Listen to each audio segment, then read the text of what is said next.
Iran যেমনটি আমরা বলছিলাম আসলে আপনি যেমনটি বলছিলেন এর আগে 9 মাস আগে সেই আন্দোলনের কথা বলছিলেন এবং তার থেকে এখন প্রেক্ষাপট কেন কতটা ভিন্ন সেটি নিয়ে আমরা আলোচনা করছিলাম। এই জায়গায় ট্রাম্পের কিন্তু আগের মেয়াদে অর্থাৎ ডোনাল্ড ট্রাম্প যখন এর আগে মার্কিন প্রেসিডেন্ট হিসেবে মসনদে বসলেন সেই সময় থেকেই কিন্তু আসলে ইরানের সঙ্গে বা ইরানের এই রেজিম নিয়ে যে তার যে একটি আতঙ্ক সেটি তার মধ্যে কিন্তু স্পষ্ট হয়ে উঠছিল।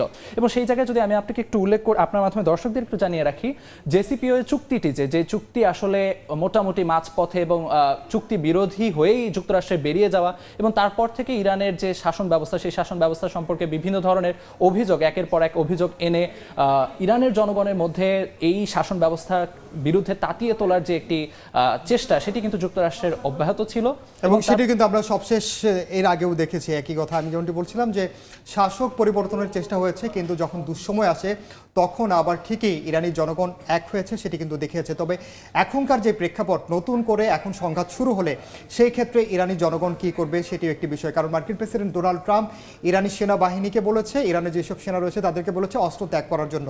এটি আদৌ মানবে কিনা ইরান সেটি একটি বড় প্রশ্ন। কারণ ইরানের সক্ষমতা আপনি জানেন যে কোনো অংশে যুক্তরাষ্ট্র কিংবা ইসরায়েল থেকে সক্ষমতার চেয়ে বড় যে বিষয়টি ইরানের শুরু থেকেই যে অনমনীয় যে মনোভাব, দৃঢ় যে মনোভাব আসলে যে কোনোভাবেই তারা এই পারমাণবিক অস্ত্র ছেড়ে দেওয়া কিংবা তাদের শক্তিমত্তা। আলিফ, আসলে ইরান কখনোই বলেনি তারা আসলে পারমাণবিক অস্ত্রের জন্য তারা পারমাণবিক কর্মসূচি চালিয়ে যাচ্ছে।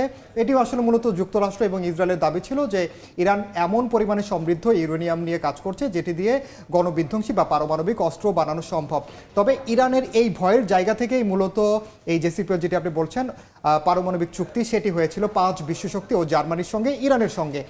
তো 5 বিশ্বশক্তি মূলত এই পরমাণু আলোচনার পক্ষে ছিল, পরমাণু যে চুক্তি সেটির পক্ষে ছিল। কিন্তু ট্রাম্প আসলে ক্ষমতায় এসে প্রথম মেয়াদে যখন ক্ষমতায় আসেন তিনি মূলত ওই চুক্তি থেকে বের হয়ে যান।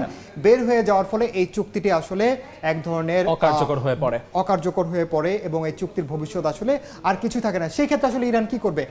যেহেতু ইরান আর বাধ্য নয় এই চুক্তি মেনে চলতে, স্বাভাবিকভাবেই ইরান তার পারমাণবিক কর্মসূচি আসলে চালিয়ে যেতে পারে।